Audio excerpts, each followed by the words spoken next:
Days away from the national championship game between Georgia and Alabama. We will continue to preview the game with our buddy Matt Lowe from Lindy Sports, get his thoughts as well as his prediction for the game. And we got more movement around the SEC with the transfer portal. Zach Calzada goes from A&M to Auburn. Connor Bazelak leaves Mizzou for the Big Ten. Ole Miss picks up a big-time running back. Tennessee's got guys jumping in the portal. Arkansas, too. We'll get you up to date on all of it. Locked On SEC starts right now. You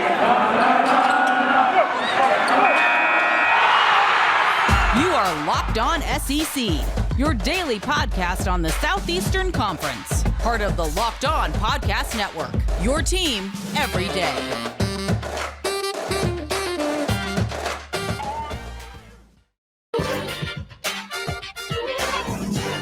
And what's happening, everybody? Welcome into Locked On SEC. Great to have you guys along. I'm Chris Gordy. Thanks for making Locked On SEC your first listen every day. Remember, Locked On SEC is free and available on all platforms, including YouTube and at LockedOnSEC.com. Let's jump into it. Let's go around the conference. Boots out to the right. Intercepted. Makes the handoff.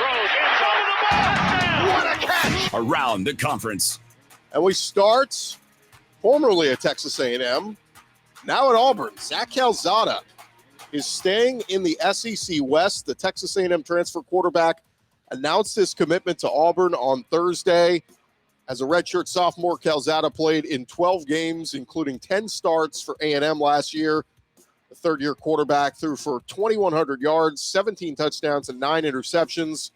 He also had a rushing score against Mississippi State. It is the second time in as many seasons that Auburn has landed a transfer quarterback from a division rival. Remember last year, LSU quarterback TJ Finley came to the Plains. Calzada was a three-star prospect in the class of 2019, signed with A&M over 43 scholarship offers. And, of course, his marquee moment this past season was beating Alabama.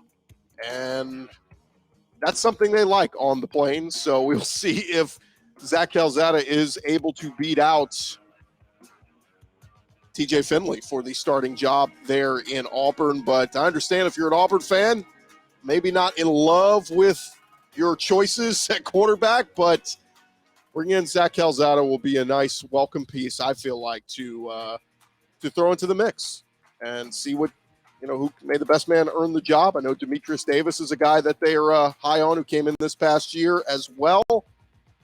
So we will see. But Zach Calzada now an Auburn Tiger. Crazy. Over at Ole Miss, Zach Evans was an elite five-star prospect in the 2020 recruiting class. He was being looked at by a number of top SEC schools before eventually going to TCU. In 2 years with the Horned Frogs, he put up over 1,000 rushing yards and 9 touchdowns, also had 18 catches for 200 yards and a score. Now he's making his way to the SEC. Evans took to Twitter Thursday morning to reveal he is transferring to Ole Miss. Big addition for Lane Kiffin and company, especially since the Rebels are losing Jerry and Ely and Snoop Connor to the draft. Evans only appeared in 6 games for the Horned Frogs last year, but had nearly 650 rushing yards and 6 total touchdowns. If he plays a full season at Ole Miss next year, sky's the limit for a guy like that. Tying that in, the latest Rebels running back to head to the draft, Snoop Connor, made that official on Wednesday night. He announced he will forego his senior season and enter the NFL draft. So Snoop Connor joins Matt Corral, Jerry Ely, and linebacker Mark Robinson, all from Ole Miss, who have declared for the draft. Connor did have a nice season for the Rebels, rushing for 650 yards and 13 touchdowns. Over at Arkansas, some concern when it comes to their quarterback position moving forward. We know how good KJ Jefferson was this year, and certainly we will expect bigger and better things out of him next year. But their backup, Malik Hornsby, took to social media last night to say he'll be entering his name in the transfer portal Friday morning. Hornsby's brief tweet had multiple reporters who cover the Razorbacks questioning whether he was serious about it.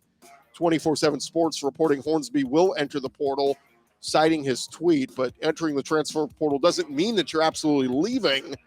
Hornsby arrived at Arkansas in 2020, where he redshirted that year, played in 1 game. This year he appeared in 7 games, going 5 for 12, passing for 46 yards while rushing for 136 yards and a touchdown. He was a 4-star recruit coming out of the Houston area in 2020. He had tons of scholarship offers, so we will see if Malik Hornsby is indeed on the move. Meanwhile, over at Tennessee, 3 more players are looking to continue their careers elsewhere. Vols defensive end and linebacker Tyler Barron, running back D. Beckwith, and long snapper Will Albright have all entered the transfer portal. Barron was a highly touted 4-star defensive end out of the Nashville area, had 6.5 tackles for the Vols this past year. Beckwith only made 2 appearances this past season for the team against South Alabama and Kentucky. Like Barron, Beckwith was a 4-star athlete coming out of high school, so we will see if those guys are indeed moving on. But we know how thin the roster already was at Tennessee. Losing more guys is going to sting a little bit more, certainly. When we talk about sting, we go with Derek Stingley. As expected, he officially announced yesterday he's leaving LSU and entering the 2022 draft. He was an All-American. He announced his decision on the Players Tribune, became a national champion. Said being part of the real DBU and winning a title, those experiences will last me a lifetime, and I'm proud to say I contributed to that. I'll always rep LSU in the brotherhood. Right now, he said, I know I'm ready to lock in and focus on what's next. I want you to hear from me that I'm declaring for the draft. The announcement, again, isn't a shock, as Stingley is projected to go as high as top 5 in this year's draft. Now, another LSU player announced he is going pro, and that is defensive back Cordell Flott. That's coming from On3 Sports. Flott covered the slot position a lot for LSU. Played in 35 games during his career, including 14 games in the 2019 national title season. Made 1 start that year, but Flott covering the slot was a phrase heard a lot around Baton Rouge. Back over to Arkansas, John Ridgeway. He made an immediate impact this year at Arkansas and started his career at Illinois State in the FCS. Now he's taken advantage of that solid year in Fayetteville, and he is declared for the NFL draft. In 11 games this year, he recorded 39 tackles and 2 sacks. We told you yesterday that Joe Fouché had entered the transfer portal at Arkansas. Now Greg Brooks Jr. is following suit. He announced his decision on Twitter. He played in all 13 games for the Razorbacks this year, compiling 47 tackles, 1 interception, and 2 fumble recoveries. So Barry Odom got a lot of holes to fill on that Arkansas defense this year. Connor Bazelak over at Mizzou. He was their starting quarterback the past 2 seasons, earned SEC Co-Freshman of the Year honors in 2020. But after being replaced by Brady Cook in the Armed Forces Bowl last month, Bazelak announced he'd entered the transfer portal. Now we know where he's heading. He is heading to Indiana. So Connor Bazelak, an Indiana Hoosier, expected to take over as their quarterback. Played 11 games for Missouri this year, throwing for over 2,500 yards, 16 touchdowns with 11 interceptions. On Thursday, Mizzou got some more shocking news as a talented freshman defensive tackle Mekhi Wingo reportedly entered the transfer portal. Wingo had been praised by Coach Eli Drinkwitz and several other assistants for his solid season, where he had 27 tackles, 2 for a loss, a sack, and also an interception. He returned 40 yards for a touchdown. But that loss comes the same week that Mizzou announced they had landed Jaden Jernigan, a transfer defensive tackle from Oklahoma State. Jernigan and Darius Robinson will be counted on to fill the interior on that D-line for Mizzou now. Over at South Carolina, quarterback Jason Brown revealed where he is headed. Of course, he transferred in from FCS St. Francis last year. And after injuries to Luke Doty and Zeb Nolan, Jason Brown did get a chance to play this year. Remained a starter for a handful of games, but with Spencer Rattler coming in from Oklahoma, Brown opted to enter the transfer portal, and he is heading to Virginia Tech, he announced. In his year at South Carolina, he threw for over 700 yards, 8 touchdowns, and 6 interceptions. Kentucky, they are going to be losing one of their cornerbacks to the transfer portal. Cedric Dort is entering the portal and is leaving Lexington, according to On3 Sports. Dort had been with the Wildcats since 2017, has 38 solo tackles, 7 pass deflections, and 1 forced fumble since starting his collegiate career in Kentucky. This season, he had 12 solo tackles, appeared in 10 games, including the Citrus Bowl win against Iowa. Meanwhile, Kentucky punter Colin Goodfellow, sounds like he is going to be heading out as well, entering the transfer portal this year. He punted the ball 35 times, averaging just under 46 yards per attempt. Against Iowa in the Citrus Bowl, he had 4 punts, averaging around 45 yards per punt. Texas A&M fans, they will get to see more of Jimbo Fisher on Monday night during the national championship game. No, they're not playing, but ESPN made an announcement on Thursday that fan favorite Film Room will return to the national championship megacast on ESPN2. Normally they do a bunch of coaches from different schools. This year, they're going to do a little something different. They're going with Texas A&M's entire coaching staff, with Jimbo Fisher and his crew providing insight and analysis alongside ESPN college football analyst Dusty Dvorak. The Aggies were the lone team to beat Alabama this year, with Fisher becoming the first Saban assistant to take down his mentor and former boss. So good publicity for the Aggies, another chance for them to tell the nation that they were the only team to beat Alabama this year. We'll see if Kirby Smart can join that conversation on Monday nights. Meanwhile, over at LSU, they, of course, finalized their hire of Matt House as their new defensive coordinator, who's in his third season as Kansas City Chiefs linebackers coach. It was revealed what he will be making. LSU beat writer Wilson Alexander said the deal is for 3 years and $5.7 million, so he will make just under $2 million next year, and he'll see a salary rise in the following 2 years. Last year, LSU ranked in the bottom half in the conference in a lot of their defensive stats, so Matt House being tasked with turning that defense around for LSU. Auburn, they're finishing off their disappointing 6-7 season, but they're making some changes. We already know that they're bringing in Austin Davis to be the offensive coordinator. According to On3 Sports, Mike Hartline, who's been an OC at Division II Ohio Dominican, he will be joining Brian Harson's staff as an analyst. He, of course, Mike Hartline, played quarterback at Kentucky in the late 2000s. He overlapped with Randall Cobb during his time in Lexington, so he will be joining the Auburn staff. Lastly, Georgia, they lost for the first time this year in the SEC championship game against Alabama in Atlanta. During media availability this week, Georgia linebacker Nolan Smith gave an open, honest answer when he was asked how painful was it to lose that game. He said, "You want the God-honest truth? I cried." He said, "I'm 20 now. I've been playing football since I was 4, 16 years, haven't won anything, haven't won a championship. I won a couple of bowl games, but nothing big. I never won yet." So a little motivation there for Nolan Smith to get the job done on Monday night. Lastly, in SEC hoops news, Vanderbilt has announced as part of their second semester return to campus plan, with COVID becoming an issue again, students will not be able to attend the basketball games, at least for the foreseeable future. They may change that in a couple of weeks, but for now they are going to limit attendance at Vanderbilt basketball games. So there you have it. That is around the conference. Thank you guys for making Locked On SEC your first listen every day. When we come back, we're going to talk all things SEC with Matt Lowe of Lindy Sports. We'll get his thoughts and predictions on the upcoming national championship game on Monday night. Listen up, SEC fans. We have an incredible app that everyone who buys gas needs to download right now, and that is the Get Upside app, GETUPSIDE. Our listeners are making up to 25 cents for every gallon of gas every time they fill up.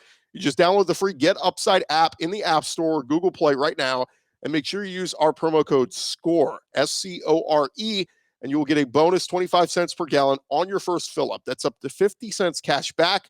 Don't pay full price at the pump anymore. Get cash back using Get Upside. Again, just download the app, use our promo code SCORE, get up to 50 cents per gallon cash back on your first tank. Some people who drive a lot, they're making as much as $200 to $300 a month in cash back, and there's no catch. The cash back gets added right to your account. You can cash out at any time. It goes straight to your bank account, PayPal. You can even do an e-gift card to your Amazon account. Just download the free Get Upside app and use that promo code SCORE to get up to 50 cents per gallon cash back on your first tank. That's code SCORE on the Get Upside app. Of course, the national championship game on Monday night, and BetOnline wants you to have a happy new betting year as we continue to get closer to the NFL playoffs. But that game on Monday night, they have got every angle you could want covered, and BetOnline remains the number one spot for all the best sports wagering action for 2022. It's a new year, new updated desktop and mobile website. To sign up today, receive a 50% welcome bonus on your first deposit. Just use our promo code LOCKEDON. That's LOCKEDON. That will get you started from football to basketball to boxing, UFC. They got it all for you right there. Don't wait to take advantage of all the amazing offers available for 2022. BetOnline is the fastest and easiest way to bet on all your favorite sports. BetOnline, it is where the game starts. Make sure you're registered and in there, ready to go for Monday night and get in on that action. You got Alabama, you got Georgia. Put your money where your mouth is at betonline.ag. Roll along here, Locked On SEC, and we're getting you ready for Monday night, Georgia versus Alabama, the national championship game. We've been hearing from a bunch of different analysts, different voices, getting their opinion on this game, breaking down what to watch for, and nobody better than our buddy Matt Lowe from Lindy Sports jumping in with us now. Matt, what's going on, man? Oh man, just freezing here in Alabama tonight, but getting geared up. I think the high tomorrow is like 40 degrees. The wind chill's like 9. So yeah, man. Just other than that, getting working on Alabama and Georgia stuff and getting ready for this big game, man. Yeah, it's unbelievable. If you live in an SEC state, the last week or two, it's been like, hot one day, cold the other. You're keeping a sweatshirt and a tank top in your car because you never know what you're wearing from day to day. So it's been crazy, but we are all eyes on Monday night up in Indianapolis, where it'll probably be cold. Thankfully, they have a roof on that stadium. But Georgia versus Alabama in the national championship game. Of course, it's a rematch of the SEC championship game. But I'll just pose this question to you, Matt, because I've been throwing this out to everybody. Why will this game be different than what we saw in the SEC championship game? Well, I think in that first meeting, and I'm not taking anything away from Alabama, so I don't want anybody to take it that way. I just don't know. Georgia was pretty much in the playoff, especially after Oklahoma State won. And so I tend to think they might not have thrown everything at them. And again, it's not taking away anything from Alabama, but I think you'll see a little bit different Georgia team entering this game. I think they're going to probably put a little bit more heat on Bryce Young and make him make throws, which he can do. But I think you're going to see some more blitz packages and some stunts and some things like that. And with Mechie out for Alabama, that's a pretty big blow this time around in this game. So it'll be interesting to see what they do with Jamison Williams because he torched them last game. So I think you'll see some double teams on him as well. Yeah, you mentioned Jamison Williams. I thought Cincinnati did a pretty good job because, Cincinnati had some good corners, and I thought that they did a pretty good job of, they didn't make him a non-factor, but they kind of took him away, and guys like Slade Bolden, Cameron Latu opened up for them to be able to get into the end zone and score touchdowns. But I got to think, right, if you're Georgia, taking John Mechie out of the component, maybe you bracket Jamison Williams, put a guy on him, put a guy over the top, and say, we're not letting this guy beat us. You're going to have to beat us with the Slade Boldens and those other guys. And, I just wonder how hungry this Georgia defense is going to be, man, after all there were videos coming out after the SEC championship game questioning their effort, their drive. Jordan Davis, people were saying, oh, it looks like he's loafing on this play. I just wonder how much hungrier those guys are going to be the second time around. Well, they're playing for a national championship. And let's face it, in that first meeting, I don't – again, I'm not taking anything away from Alabama. I just think, Georgia wants the national championship. That's what they want to win. And they haven't done that since 1980. So I think you're going to see a much more motivated football team. And with Georgia too, let's go back with Jamison Williams. I thought Jamison Williams, Alabama was kind of running him on a lot of underneath routes against Cincinnati and letting their other guys go deep like Bolden. So I thought that was interesting, maybe setting something up for this rematch. But Jamison, his speed is just so electric, and he just torched Georgia last time. So I think they're going to really try to take him away and make the other guys beat him.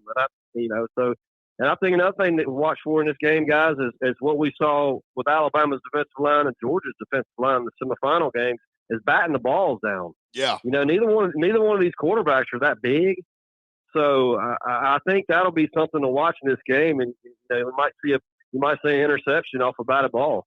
It's a great point. I was really surprised. We heard all this hype about Desmond Ridder possibly as a first-round pick, and he probably made some good throws, Matt, but so many of them got batted down. It felt like, I mean, you never see that many batted balls in a game or a college game typically. And so I was really surprised how many batted balls we saw in that game. And yeah, you're right. I mean, maybe that is the way to get after Stetson Bennett and limit him, because I felt like in the game against Michigan, it was almost like they kind of unleashed him a little bit more, right? Like Kirby said, all right, we're going to trust you to make some throws. And he made some nice throws, but I think that's one of the big things that everybody's focused on with this game is Stetson Bennett. What is your thought on Stetson? And I mean, is it one of those things where he has to elevate his game even more? Because I went back and watched the SEC championship game, and he was a little bit better than I think we gave him credit for. She had the picks, but he consistently kept taking Georgia down into Bama's red zone and getting there. You know, they had a turnover on downs. They had a couple of mistakes here and there, but they consistently drove the ball on Alabama's defense. They did, just threw 2 key interceptions at key times, and you can't do that against good teams and big games. And, he passed for over 300 yards. So, I mean, he threw two touchdowns. So he didn't play that bad. I don't think he needs to do anything more than he's done. I mean, I think he needs to be himself. I also thought Georgia against Michigan, they threw the ball down the field more, and I think they need to do that against Alabama. Throw the ball up to George Pickens. Try to let him make a play. Get the ball down the field. I liked what they did with James Cook out of the backfield. They hit him for a big touchdown. So I think Stetson just needs to be himself. And, Georgia this time around, I think the big thing for Georgia, if they can limit Will Anderson to 0 sacks. Yeah. That's the big deal. You do not want that guy to dominate the game because, like I said, Stetson's not a big guy. Will Anderson hits him, on the blind side a couple of times. I might force a fumble, and the same thing could be said for Bryce Young. And when you watch Alabama and Auburn play, Auburn got after Bryce Young and sacked him 7 times, and that was, I think, was so dumbfounding for all of us watching the SEC championship game. Was Georgia didn't really seem to put a lot of pressure on him. And it's like just the week before, Alabama's offensive line struggled, gave up 7 sacks, and then all of a sudden a week later, Alabama's offensive line looks like world beaters. It was really odd. But I think the pressure and getting in these quarterbacks' faces, that's going to be huge. No doubt. And we're talking with Matt Lowe, Lindy Sports. In just a second, Matt, I want to get your thoughts on Bryce Young. And, we questioned Stetson Bennett stepping up his game. I'm going to pose the question, does Bryce Young have to elevate his game? We'll touch on that in just a second. Continuing on here on Locked On SEC. And, real quick, need to remind you guys about our friends at Built Bar. It is a new year, so that means New Year's resolutions. It's yours. And if it's about getting fit or eating healthier, make sure you got Built Bar in your plan. Built Bar makes it easier to stick to your resolution because it tastes so good. You'll want to eat it. It's unlike those other protein bars out there that are chalky or waxy or just taste plain awful. Built Bars are covered in 100% real chocolate. Many of them contain 130 calories, 4 grams sugar, 4 grams net carbs, 17 grams of protein packed in there. You compare that to a candy bar, you're getting double that in calories. You're not getting the protein. You're getting tons more sugar and all that. And look, if you want to get serious about getting healthy in the new year, you need to start considering a Built Bar. You enjoy it even if you're not a huge fan of working out. You can at least eat something that tastes good and is good for you. So many different flavors to choose from. Go check them out at their website, built.com. Use our promo code LOCKED15. That'll get you 15% off your order. Use the promo code LOCKED15 for 15% off at built.com.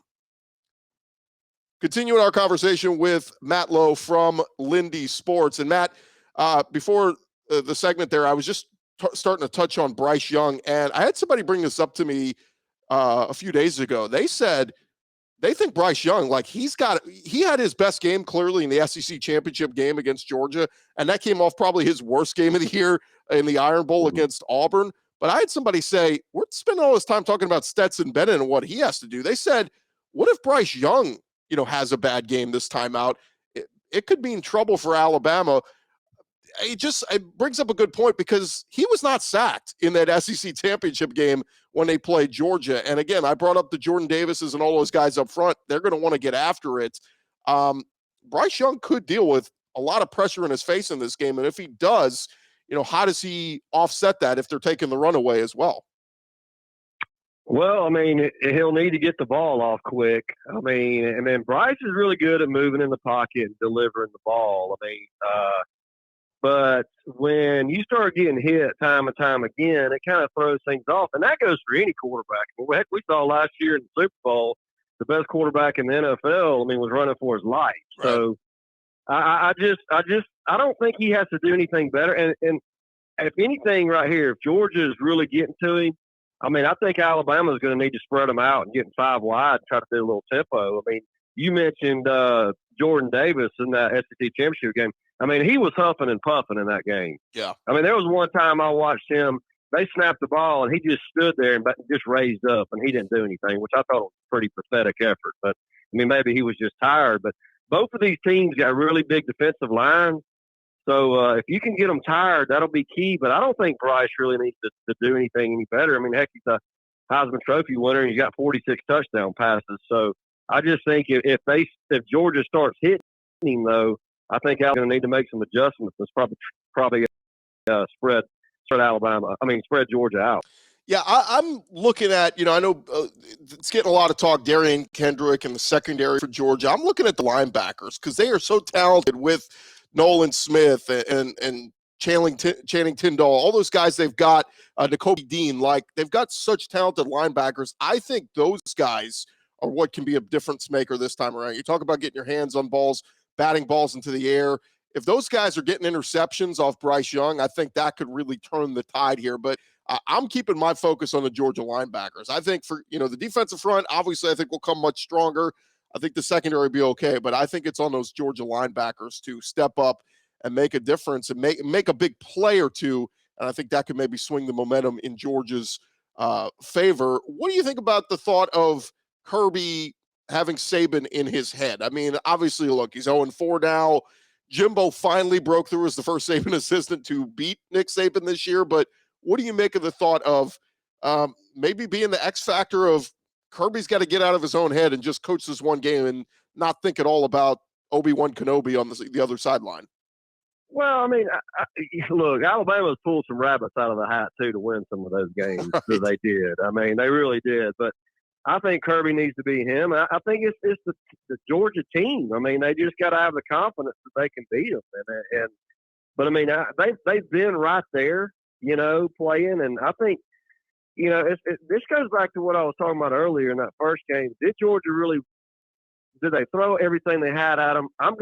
It's going to be interesting to me to see the changes that both teams make for this game, because I think Georgia had the eye on the prize in this ball game right here. But I mean, I think Kirby Smart's an excellent coach. I think there's one thing that he needs to start working a little bit more on is Georgia needs to try to throw the ball downfield and score more. They kind of get up on people and they just kind of just run the ball and just kind of slowly choke you. But I think if they can get to where, they're pushing the ball down the field more and trying to score, 45, 50 points a game, I think that can make them a little bit more lethal. When we talk about Nick Saban and his legacy, we talk about Georgia and what a win in this game would mean to them. And obviously, look, it would mean the world. The 1980 thing, that comes up all the time, and it's been forever. And everybody, in state Georgia wants to see the Bulldogs finally break through. But what about the other side? If Bama were to win it again, go back to back, win another title, and we know Saban would be there. He's already standing alone with most championships of anybody. But to add another one to the mantle, I mean, what would that mean to Alabama? And do you think in the back of his mind, he starts saying, all right, I've already established I'm the best of all time. How much longer do I want to do this? It's interesting that you say that because they have such a young team, Chris, that they could do this again next year. Right. I mean, Will Anderson's only a sophomore. I mean, most of their starters are coming back. So I think it could cement this Alabama team as one of the best, teams in all of sport, or best programs in all of sports. I mean, it's ridiculous the amount of consistency that they have played at, and that goes another back to the Kirby thing. I mean, it's almost like having to beat the Braves having to beat the LA Dodgers this year. I mean, they're just the cream of the crop. It is what it is. I mean, and they finally beat them. I mean, but you got to beat the best to be the best, And it's just remarkable the amount of consistency Alabama has and the players they turned out. So, I mean, there's no doubt about it. He's probably the best college coach in college football. Now, you put Bear Bryant up there and some others, but I mean, they're approaching something that hasn't been done in sports. You know, I mean, almost like UCLA in basketball with Kareem Abdul-Jabbar and all those guys. I mean, it's just truly amazing. And I don't think Nick's close to slowing down. I think he's probably going to go another 4 or 5 years. Yeah, and I get asked all the time by fans of other SEC teams, look, can he just retire, please? Give everybody else another chance. I mean, we talk about it all the time. If Saban doesn't leave the Dolphins and doesn't come back to Alabama, you're talking LSU has at least 1 or 2 more championships. You're talking Auburn maybe has another one. Georgia's probably at least won 1 or 2 by now. I mean, the dynamic of him not coming back to the SEC would have made, like, the SEC still would have had prominence and dominance, but it would have been spread around a lot more. I mean, I see it all the time from opposing fan bases of other conferences. They always say, oh, it's just Alabama and the rest. Well, you've had Auburn break through. You've had LSU break through. You've had other programs break through and win titles or play for titles. But it certainly has been, the majority has been the pot of Saban and Alabama. And yeah, when we talk SEC dominance, it starts with Alabama and then it goes from there. Let's jump into it, Matt. Predictions for Monday night. What are you feeling as of this moment? I think Georgia's going to win. I do. And I think it could come down to the kicking game. Both teams got pretty good kickers. But I like a low-scoring game, and I think Georgia pulls it out 21-19, something like that. I like it. And, yeah, I think a lot of people are thinking more low scoring this time. There was a lot of scoring in the SEC championship game. Some people are saying both defenses are going to come out a little more inspired, and the offenses may be a little bit, they may be a little bit nervous. The moment may be a little bit big and maybe a little bit of a lower scoring game. So take the under in the championship game Monday night. Last thing, Matt, with LindySports.com, I'm sure you guys are going to have previews up and all that, but also the winning team. I'm sure you guys are doing a collector's magazine that'll hit the newsstands very quickly after whichever team wins, right? We are. I'm actually working on a lot of that stuff right now. Of course, I'm the managing editor on both of those and all of our specials that we do. So I've got 2 magazines going at the same time. So yeah, we'll have the winner up, and I'm sure if Georgia takes it home, it'll probably sell pretty well. So. But yeah, I mean, just working on that right now, and we'll have our picks against the spread up. I'll probably put those up tomorrow, so we'll have some preview stuff up there too as well. So getting ready for it, man, and really excited about it. I think it's going to be a heck of a ball game Monday night. Well, you guys do a great job over at Lindy's. Always, we talk with Lynn Scarborough throughout the season right here on the podcast, and we appreciate your insight, man. Good to talk with you. And again, we'll promote whoever wins this one, Georgia or Alabama. I know those fans will be out there wanting to get to the newsstands and get their collector's edition Lindy Sports Championship edition. So thanks for the time, Matt. We'll talk to you again soon. All right. No problem, Chris. Good luck to you. God bless, man. All right. Thanks so much. That's Matt Lowe of Lindy Sports. Appreciate him taking some time out and previewing the championship game on Monday. Not much time left. I'm Chris Gordy. Thank you guys so much for making Locked On SEC your first listen every day. Of course, now that you listen to us, go make your second listen. Check out the Locked On Bets podcast with your boy Q and Lee Sterling. They're giving you all this analysis you need and picks you need for all the games, particularly in college basketball. A lot of big SEC games happening this weekend. So go check out Locked On Bets. They'll give you some picks for this weekend. That is going to do it for me, Chris Gordy. I'll talk to you guys on Monday, the day of the championship. We'll get you set on Monday right here on Locked On SEC. Talk to you guys then.